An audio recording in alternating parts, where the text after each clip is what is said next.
What are the barriers to happiness? How do we heal? How do we maximize our potential? How do we remember who we are? How can we be of service to the world?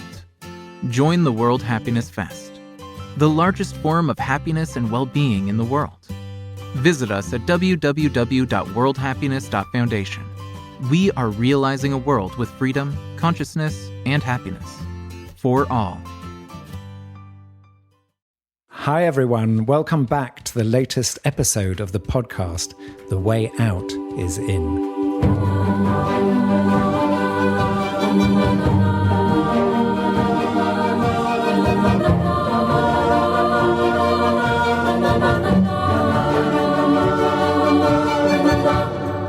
I am Joe Confino. And I am Brother Phap Huu. And in this episode, we got a special guest, Sister True Dedication, who spent the last 2 years editing a new book by Thich Nhat Hanh called Zen and the Art of Saving the Planet. And we're going to be going into detail about the environmental and social crisis we're facing and how Zen Master Thich Nhat Hanh's ethical framework of living can help us reach a new, better future.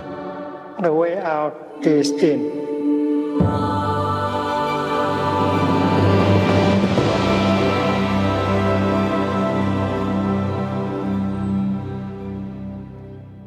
Sister, why don't you just introduce yourself and then we'll say why you are here. Well, hello, everybody. I'm very happy to join you. Very happy to sit here with Brother Phap Huu and with Joe, dear friends of mine and spiritual brothers on the path. And I'm just happy to be in your company, happy to have some time together and happy to explore whatever you're going to ask me about, although I'm still not quite sure what that's going to be. Excellent. We'll keep you on your toes. So, Sister True Dedication, the reason you're here is because you have literally just this week finished editing Thich Nhat Hanh's latest book, Zen and the Art of Saving the Planet, which we all know is going to be a bestseller.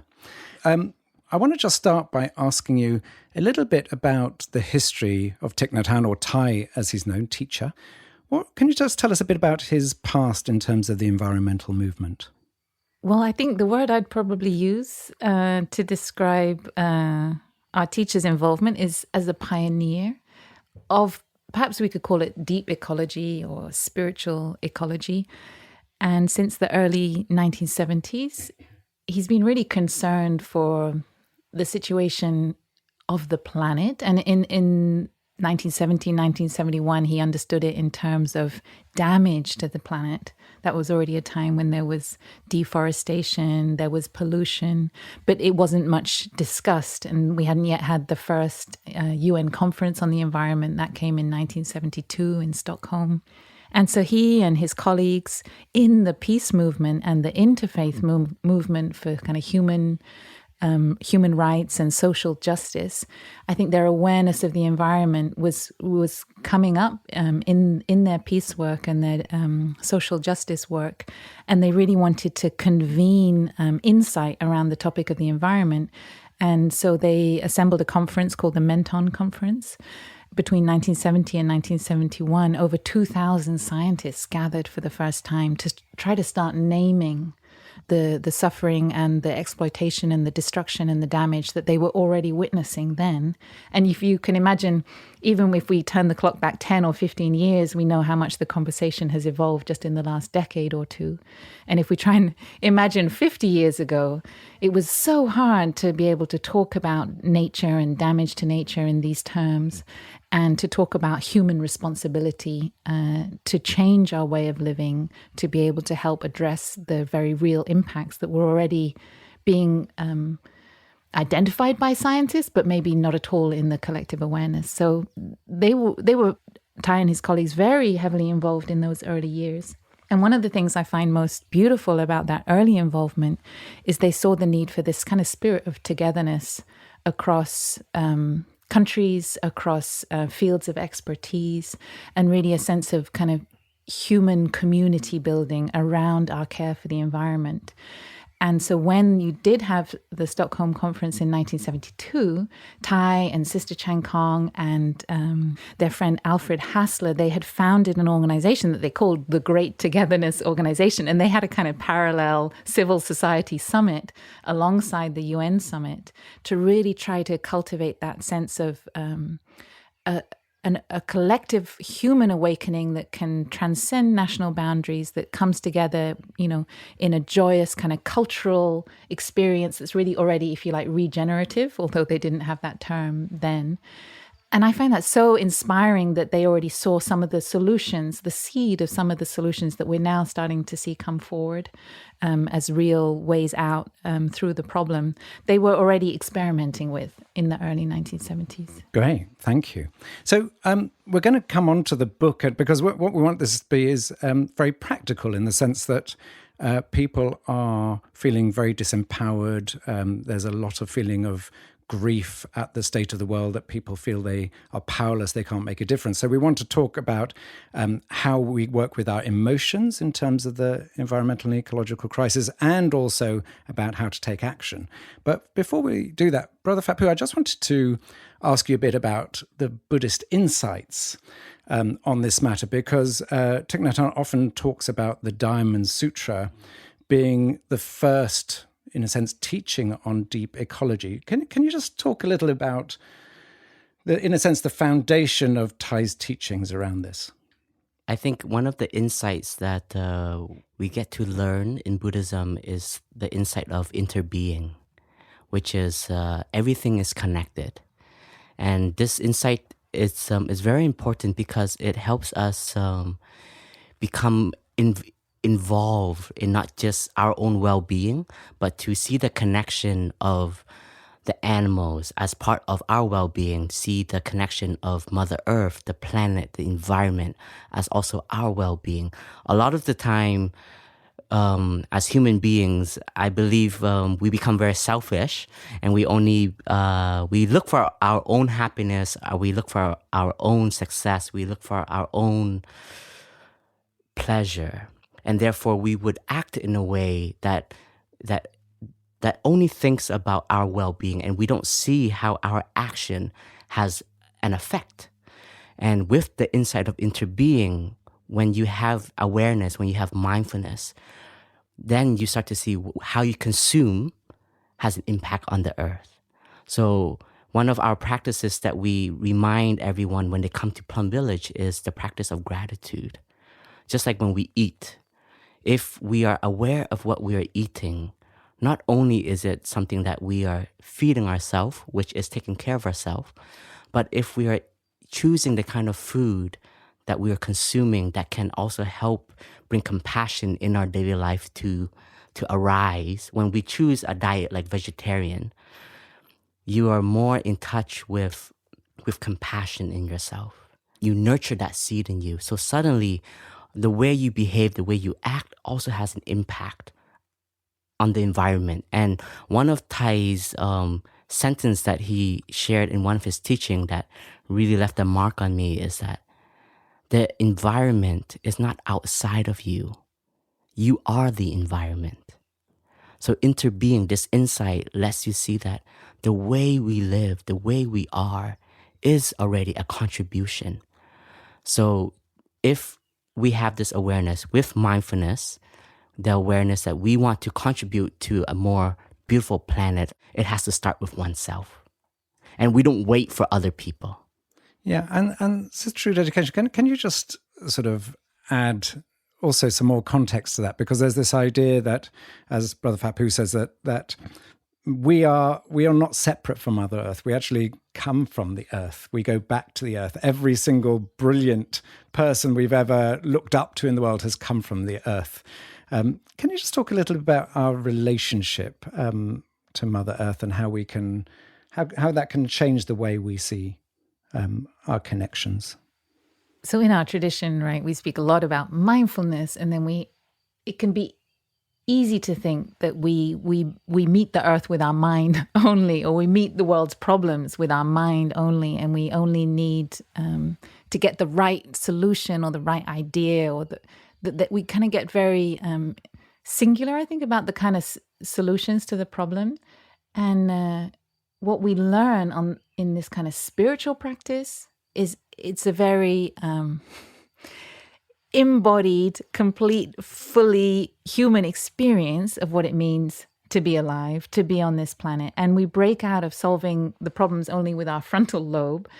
And in a way, it's kind of counterintuitive. But the first thing to really do with a meditative practice, a mindfulness practice, any kind of contemplative practice where we're trying to see how we can help our beloved planet is to come back to our body, to, as you say, a body that has come from the earth, and to really touch what it means to belong to this beautiful realm. And Thai Thich Nhat Hanh, he would often talk about it as, we live in a beautiful heaven. We live in a wonderful, he would call it the most beautiful planet in the cosmos. Sometimes he'd even call it the kingdom of God. To be able to see heaven on earth is part of our mindfulness practice. And the reason this is important is because it becomes a heart-centered solution rather than like a frontal lobe solution to the problems that we confront right now. He went even further and he said, if we allow ourselves to fall in love with the earth, we will know what to do and what not to do to help. That suddenly, when there's love, the possibilities just open up right away. The priorities are clear. We would sacrifice anything for the one we love. And it's not about, I want to be able to have a 2,000-mile flight, not a 1,000-mile flight once a year or whatever. It's you don't get so instrumental and sort of reductive about what you can and can't do to save the planet. It's like this is, as you say, the source of all life, our shared home, a miracle right in the middle of a very Spartan cosmos. And we want to do everything to ensure that the earth can have a healthy and beautiful future and that humans can have a part in that. I mean, it's very interesting because Thai said the kind of destruction that is unfolding now caused by humans, in the long term, in the millions of years time frame, it may not be a problem for the earth, but it's a problem for humans and for the kind of future we want to participate in. So whether we are here as, a successful species or not, but for sure we will have our legacy will be there in the future of the earth. So what are we going to do for this planet we love so much? And how can we realize how much we cherish the earth?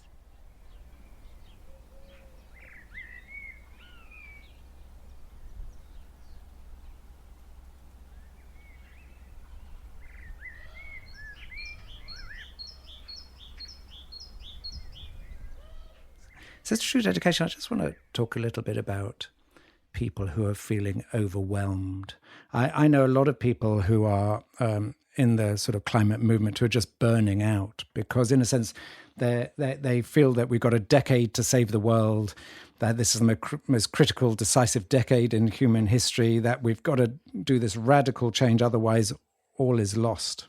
What's from your sort of creating this book and through your own sort of insights, how do we start to work with these feelings of, oh my God, the world's going to hell in a handbasket, there's no hope, I'm lost?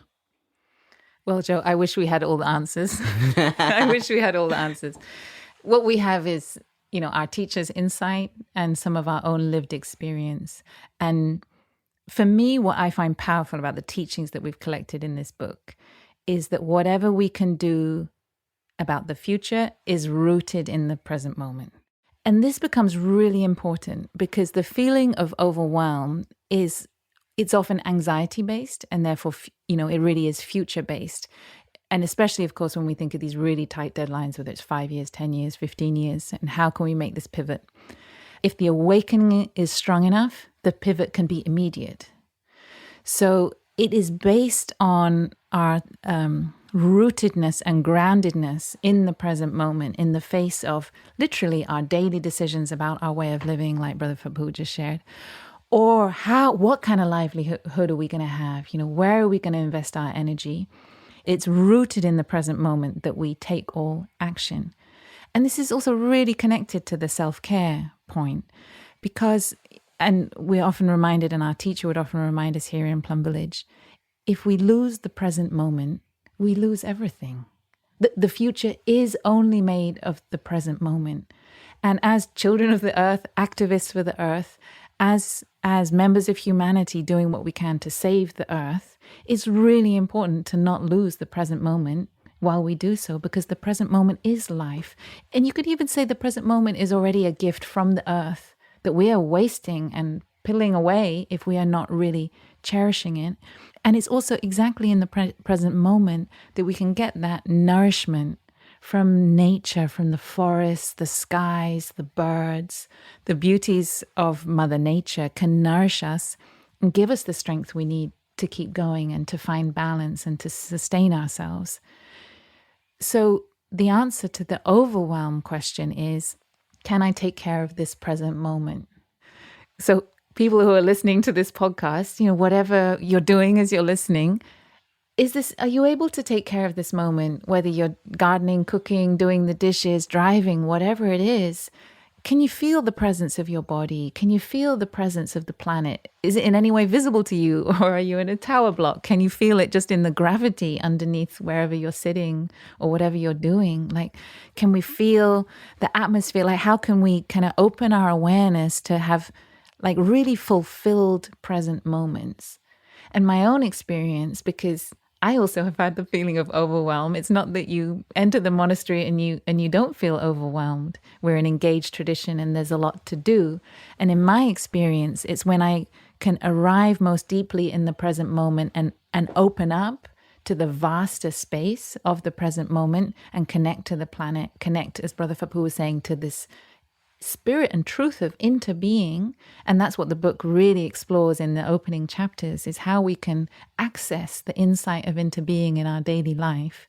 And that becomes the solid ground, the clear ground on which we stand to meet the overwhelm and to see, well, in this moment, what can I do? What is the right way to use my next 5 minutes? What is the right way to use my day or my afternoon? And that insight comes from this groundedness in the present moment. And Thai is the very powerful message with all of our engaged work, as it were. And Thai was often asked this: how can we have peace? Because we're never, in our lifetime, are we going to be able to stop suffering in the world? Probably not. So how can you find this place of peace and equanimity with what's going on? And Thai said, if we know we have done our part, if we know we have made our contribution and we've done our best, that is how we can have peace. I find that incredibly powerful. And for me, that's what kind of breaks through the clouds of overwhelm. And Sister, it's really interesting because I'm reminded of when I interviewed Thai once. And I'm just remembering, I asked him that question, how do you stop being overwhelmed by all the suffering world? Because, of course, it's not just the ecological and climate crisis, it's the social injustice, it's racism, et cetera, et cetera. And he said something, to paraphrase, he said, it's important just to do one thing well, not to take on the whole weight that it's up to me to save the planet on my own. But he said, I said, well, what do you do? And he said, well, I have learned to sit well and walk well. And I remember during that moment, I thought, what are you talking about? Sit well. You've created this extraordinary influence in the world. You've set up monasteries all the world. You've created all these books. How can you just say, actually, all you do is sit and walk well? And then I sort of sat back afterwards and realized, well, actually, that is the heart of his practice. If Thich Nhat Hanh had not learnt to meditate and not learnt to come back to himself and not learnt to be in the present moment, then he couldn't have created all those things. And these are the deep insights that, like, the one contains the all. One action contains thousands of actions in it. And I think this kind of presence and centeredness is so important for all of us to master in our own ways as a legacy for future generations, because it is as much our way of responding to the planetary crisis that we are transmitting to the generations that will follow us, as well as these solutions we actually achieve in our lifetime. So it's so important that we find sustainable ways. And it's those same sustainable ways that we'll be leaving as a legacy for those who follow us. Because we say this in the book also, the planet doesn't need to be saved once. It doesn't even need to be saved only in the next 10 years. It needs to be saved by countless generations for hundreds and thousands of years to come. So we need to discover ways, truly sustainable ways of being with the earth and being with our human nature that don't burn ourselves out, that don't burn the earth out, and that we can really find peace and simplicity in what we are doing and doing it well, like you say, with this massive resonance across space and time. I think one of the dangers often is we think if it's too simple, it can't be a real solution. Mm-hmm. And we think something needs to be global and complicated. Mm-hmm. And we deny ourselves actually the chance to find this empowerment in actually how we're living every moment of our day. And this is, I think, why ethics are so important as we find our way out through our interlocking crises right now.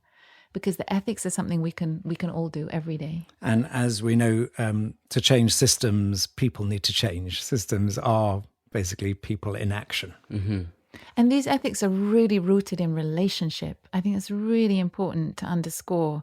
We can have technological solutions. We can have political solutions. We can have economic solutions. You can have all of these solutions. But we're humans that are connecting to other humans at work, in relationship, in families, in our daily life, intergenerationally between parents and children. And it's our relationships that need to have more awareness, more love, more insight in them. And that's what these point towards. And that's why I have great faith and so much gratitude for our teacher for coming up with them. And Sister, can you just talk a bit about, you spent the last year plus putting this book together. And so in a sense, you've really embedded yourself in Thich Nhat Hanh's teachings and also in the issue itself. Can you just talk a little bit about what your journey has been like in writing the book, and also what are the insights you've garnered from really sort of really surrounding yourself and in this work? A lot of coffee. A lot of coffee. Thank you for the coffee. Yeah, this coffee, I felt like in the acknowledgements, I should say thank you for all the coffee farmers of the world who have fueled this book.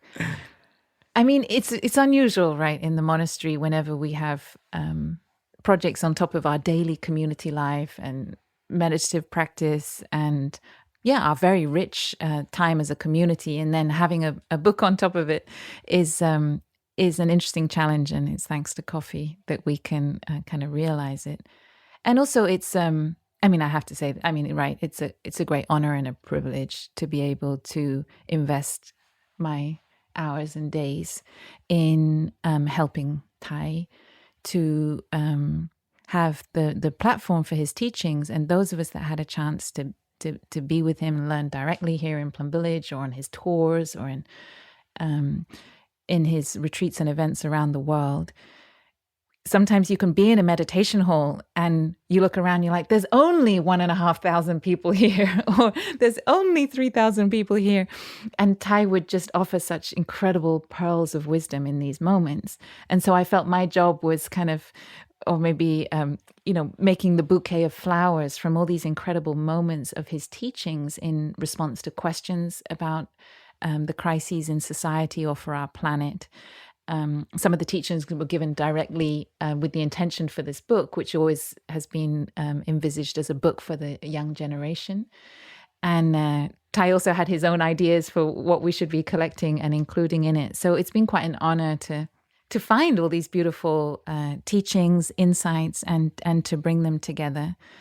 I hope the book feels like a book that has love in it, because I could feel Thai's love coming through his teachings, and just incredible gratitude and love coming up in my own heart to be able to be in contact with these teachings and then to share them with others. So it was a real work of joy to do it and to bring it together.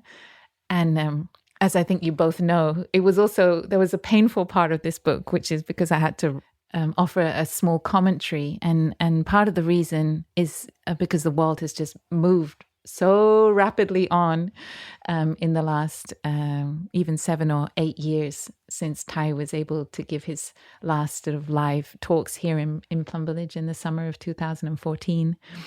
I tried to be vulnerable on the page, but also honest and helpful. Time will tell if it's been successful or not. I don't know. But that was definitely the hardest part of the book. And I think now, just finally to say about making books, because it's so easy. And I think maybe, I don't know, in the publishing world, the business is making a book and selling the book. But for us as a spiritual tradition, the book is just a vehicle that's holding the Dharma and the teaching. And for us, the question is, will this book be a catalyst for change in the world? So in a way, our task as teachers, as contemplatives, as engaged Buddhists, our task begins when the book becomes published, because then we want to support people to really bring these teachings into their lives, to practice the 5 mindfulness trainings, this kind of ethical code, and also to feel empowered to enact the kind of change in their own daily lives and in their choices that will really help the planet. So that's our next task, which is to see how we can really make the book a force for change in the world and not simply something that sits on the bookshelf. Yeah, and one of the things, these teachings aren't like spirituality, which you do outside your daily routine. They actually infuse how we can act in life. And I remember when I was in Davos, I think 3 or 4 years ago, and I interviewed Christiana Figueres, who was the architect of the Paris Climate Agreement and was able to bring 195 countries together in this sort of almost impossible task. And I always remember, I asked her, how were you able to achieve this? And she said, I was only able to achieve this through the teachings of Thich Nhat Hanh. That she was going through a very difficult personal crisis, as well as having to do this immensely complex task. And she said that Thai's teachings gave her the strength, gave her the understanding, gave her the compassion, and gave her the tools, actually, to reach the agreement. And one of the things you mentioned earlier was about deep listening. And I think one of the magic ingredients she brought to the talks was not to try and convince everybody of what she thought was right, but to spend real quality time listening to people, listening to the countries of the South, listening to the developed countries, listening to everyone. What actually were they saying? What was underneath what they were saying? Because often what people say and what people mean are different things. And she said deep listening was actually one of the core aspects of getting the Paris Climate Agreement. Because when people feel heard, they feel, as you said, Brother Phap Huu, they feel understood, they feel respected. And even if they might not finally agree with everything that's done, by the very fact that people are given time and respect means that people find it much easier then to accept a result, even when it's not exactly what they want.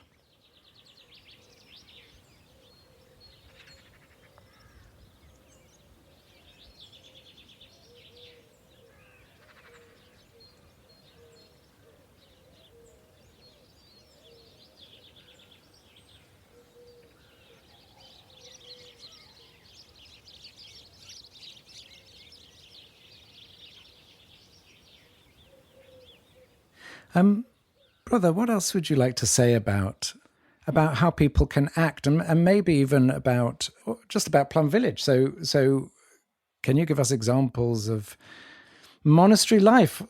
Are you walking the talk, or are you just talking the talk? I'm trying to walk the talk. And I think as a community, we are doing our best in our capacity. For example, every Tuesday is a no-car day in the monastery. And this was introduced by our teacher in the early, I think 2010-ish, when the awareness of global warming was light up and everybody was learning about it. And in the community, we also had to do a lot of studying in order to be up to date with the suffering of the world. And we were, as a community, were reflecting on things that we can do to also contribute to not contribute more to global warming. And so in the community, every Tuesday, we decided that it is a no-car day. So we try to arrange our whole week so that on Tuesday, we don't have to go out of the monastery. That's one thing that we are still committed to do, except for emergency cases. The other thing is that as a community, we've also gone in the direction of being vegan. So whatever we serve in the Sangha is vegan. And it was a really funny story of how this came about in the Sangha, because in 2009, Sister True Dedication, is that right? 2009? 2007. 2007, wow. 2007, we were on a U.S. tour, and I was Thai's attendant. And every year, whenever Thai has a new direction for the community, he would write a letter to the Sangha to explain and to share his insight and the reason why he wished for us to go in a certain direction. And that year, he made a decision that the Sangha would become vegan. And we were in the midst of the U.S. tour, and it's one of our biggest teaching tour of our teacher within a year. And we were in New York City, not New York City, New York State, in our monastery, Blue Cliff Monastery. And we were about to host a retreat of 800 people. And the shoppers of the community just did the first shopping trip for 800 people. Could you imagine the amount of food we had to buy? And of course, at that time, we were not yet vegan. So a lot of the breakfast food was milk, cheese, and etc.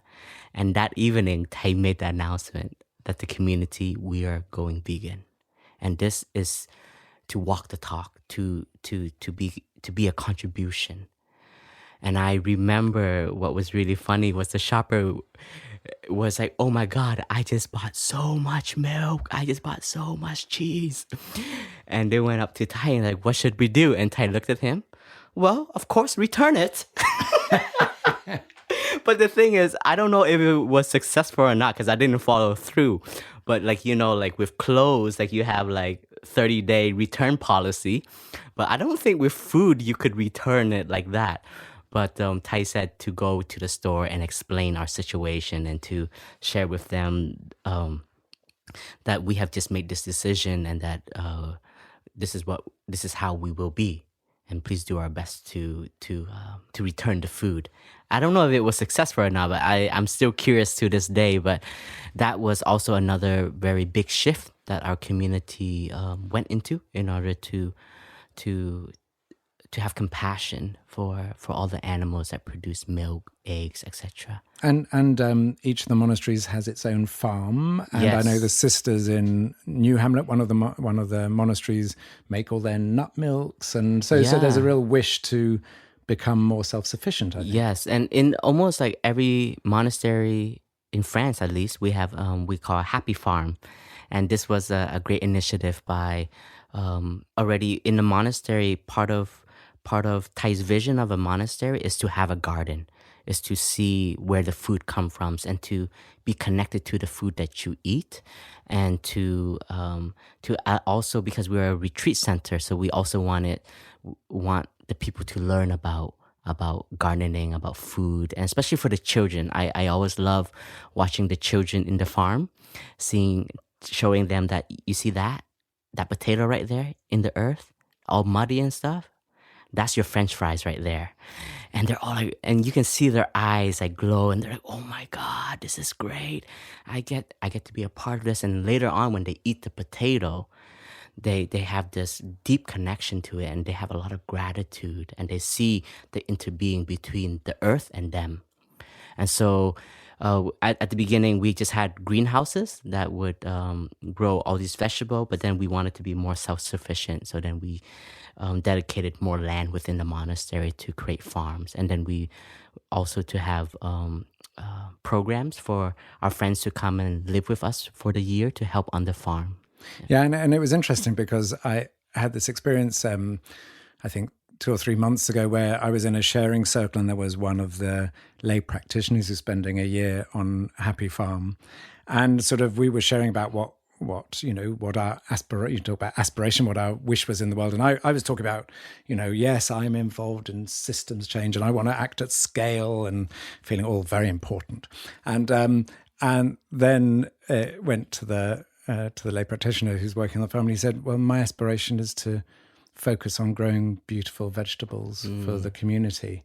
And that is my great wish. And it was such a powerful moment because it really brought me back to earth. Actually, everyone's contribution is important. It's not about, I'm working internationally on all these projects, but it's just that I'm giving my commitment, my energy, my time to make really high quality organic vegetables so that people eat well and that I stop contributing to the problems of the world, like sort of pesticides, etc. And it really brought me back to earth about the power of just everyone's actions.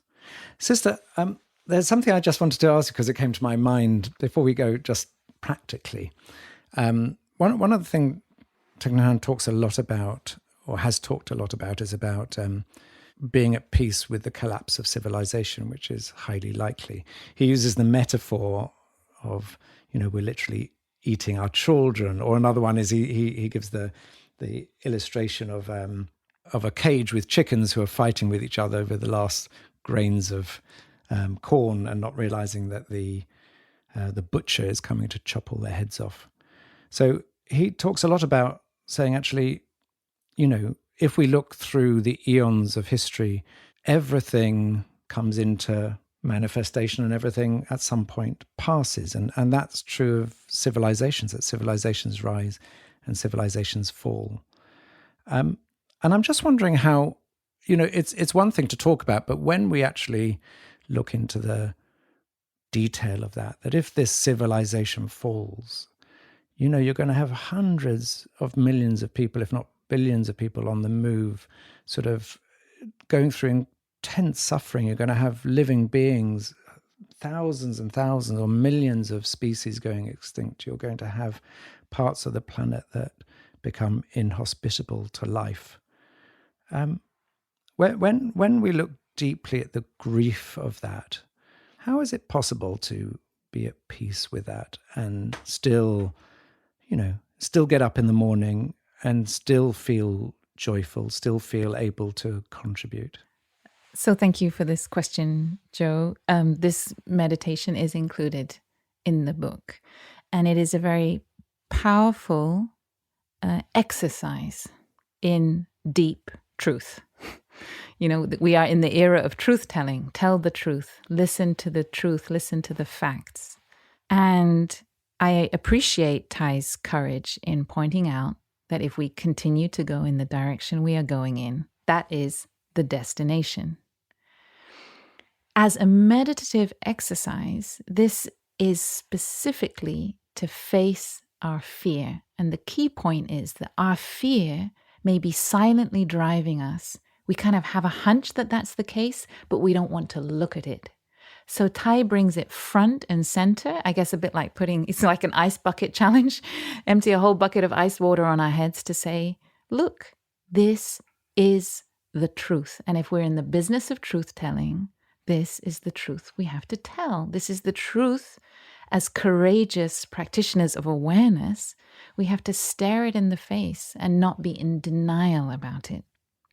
So this meditation is about facing something and then being with that fear, being with that grief, listening to it in our hearts, in our bodies, not repressing it, not pretending it's not there, but allowing it to be present, embracing it with the energy of mindfulness and compassion in order to metabolize it into not only a quality of peace, but a quality of action that can then follow. And what Thay explains to us in the book is that when we can accept that that is likely, indeed that is maybe even probable, we overcome the the obstacles to action because we have nothing to lose. We have nothing to lose. That's one of the insights. Another insight is look at what we still have, and are we enjoying it? Are we doing the earth justice as one of her children, as one of her manifestations? Are we enjoying how the earth currently is, which is precious and impermanent? Who knows if there will be human eyes in even 1,000 years to enjoy all this? So that's also an invitation to enjoy it and savor it and generate action and insight now with the conditions that we have. But what's really important about this meditation is that often it's by avoiding, denying, or resisting what we're most afraid of that we sort of repress it, and our actions are not really born of full awareness and insight. But when we can bring these things into the heart of our awareness, lean into that fear, take care of the grief, we then develop a kind of peace and acceptance. He compares it to that of a cancer patient who can finally accept their terminal diagnosis. There's a kind of serenity and peace that follows, which has all the kind of qualities that we need for the action that we want to take. It can seem paradoxical because we accept the likelihood of a very bad end to our civilization in order to have the kind of energy to take action that will change that destination. So it looks like it's sort of a strange reverse engineering or something, but it's very powerful as an exercise, and it comes from an original Buddhist meditation on contemplating our own impermanence. So fear is driving humans day and night. And we have to be able to learn how to handle our humanness, how to handle our human fear, so that our fear is not weighing us down. And we also have this in the book that one time Thais asked the question, like, what's the kind of worst thing that can happen? And Thais like, your despair is the worst thing that can happen. We have to be vigilant against despair. We have to take care of our despair and metabolize it into the kind of action that can give cause for hope. But everything we are doing in this present moment and our way of responding to this present moment, we already are building in the future into that. And we want our legacy also for future generations not to be one of surrender and, giving up. We want to transmit an energy of hope, of possibility, of living fully, of fearlessness. These are the qualities that future generations will need, and it's up to us to develop them now. And sister, also it's about being joyful, isn't it? It's like if we want to create this regenerative world, if we want to bring into being this new paradigm, it has to have joy in it. Because if we go in looking depressed and lost, how are we going to show that? And I know that one of and I don't know who even said it, but someone was interviewed a while ago saying if it was the last day of planet Earth, what would you do? And the person said, I would plant a tree. And I think there's such a deep wisdom in that even if it was the last day on Earth, you would plant a tree, because actually that is life. So I think the joy is really important. I'd almost use the word vitality. And I think that planting a tree has that vitality, because the joy is not a spiritual bypassing joy. It's not a kind of, let me have the joy so I don't have to have the despair. But it's an affirmation of life force and delight in life, delight in togetherness as a species and in our interrelationship with all other species. And for me, my kind of koan that I practice is the birds are still singing. I mean, the birds are singing so beautifully. And, that song is still there. And, as humans, are we still singing our song? Are we still making music? Are we still dancing? Are we still revealing the beauty of our vitality as part of this planet, this beautiful creation, manifestation? So I think it is so important to keep that positivity and vitality that has clear eyes with it. It's not in denial. It's life force, because celebrate life, because that is what is going on in this present moment. Thank you, Sister True Dedication. Wow. What an enriching session we just had. And dear friends, just like we do every podcast, this is that moment when we would like to invite all of us listener to experience a little bit of meditation. So whether you are sitting at home, cooking, going for a walk, going for a jog, or on a commute, please allow yourself to come back to your breath, to connect to your breath and experience mindfulness right here, right now. And in today's session, we will have Sister True Dedication to guide us. So first, I'd like to invite us all just to deeply arrive into our body and notice any tension that might be there. Maybe our shoulders, we may like to roll them open, relax them a little bit. Check out our hands. Have they been fiddling with something? Is there any tension in our fingers? Even our face. I'm smiling to think of you all there, and I hope you can smile back very gently as you listen. And when we smile, all the muscles in our face have a chance to soften and to relax. And then taking a moment just to check in with what our body would like to tell us in this moment. Is there a place of our body that has some pain or tension? Perhaps our neck or even our jaw. How is our breathing? Is our breathing smooth and relaxed? Or is it catching a little bit? Perhaps it's a little shallow. And taking a moment to really savor a long out breath.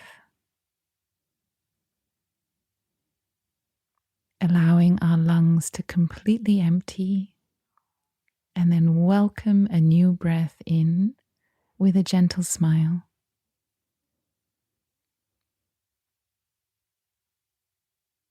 And on the next out breath, intentionally softening any part of our body that has some tension or resistance, wherever it may be.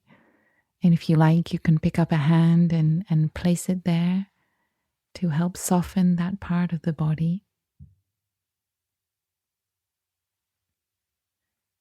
Breathing in, I am aware that I am alive. Breathing out, I smile to life within me and around me. I am alive, smiling to life.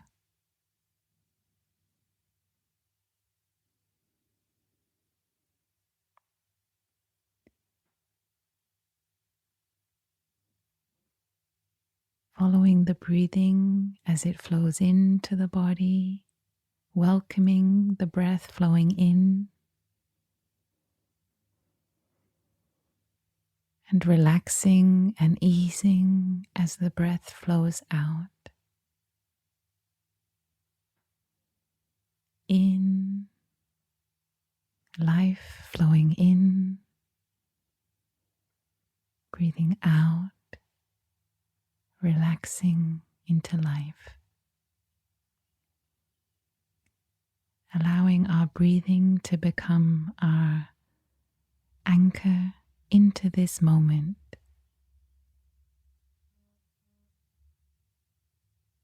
Allowing our breath and our breathing to become our anchor into this moment. You may be aware of the breathing at the level of your nostrils, flowing in and out, or perhaps through your mouth, or even at the point of the chest, rising and falling, or our belly gently expanding and slowly contracting.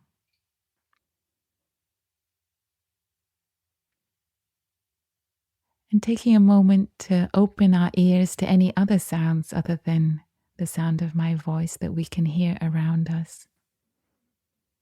What are those sounds telling us about life in our present moment right now? Life in our home, in our town or city, life in our garden, life on our streets,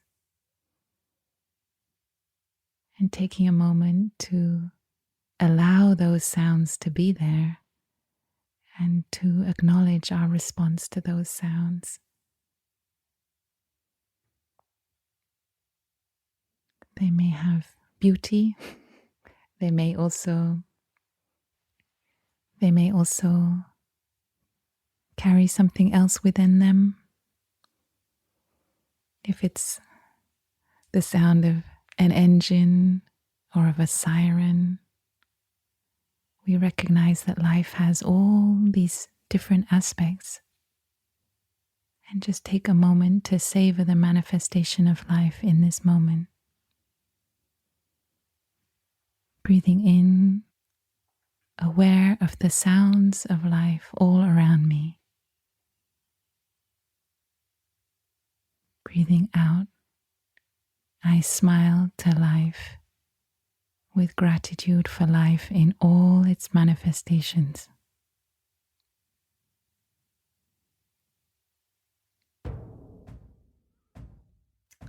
Thank you, Sister True Dedication.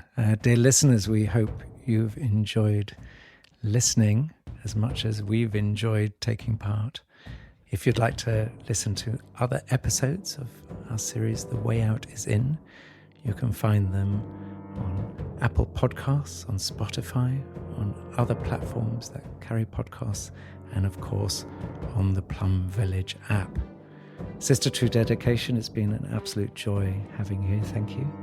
Thank you so much for letting me join you. It's a pleasure. And it's goodbye from me, Joe Confino. And from me, Brother Phap Huu.